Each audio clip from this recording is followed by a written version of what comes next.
We're gonna make a Miami Vice, spelled M-A-I-Y-A-M-I.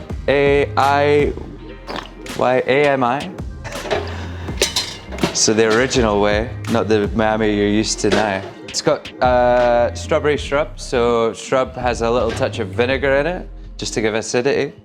And our strawberry and coconut rum blend. So we're using plantation pineapple and Bacardi Carta Blanca.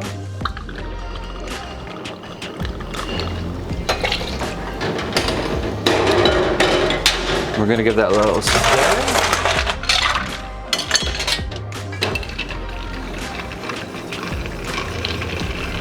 This is one of my favorite drinks. It's total guilty pleasure. It's everything I want in a drink. A pina colada and a strawberry daiquiri combined. Just gonna strain that.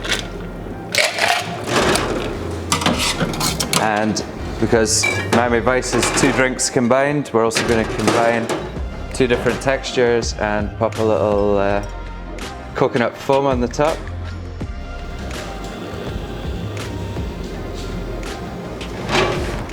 And a little strawberry beetroot dust for our Super Bolt. Cheers.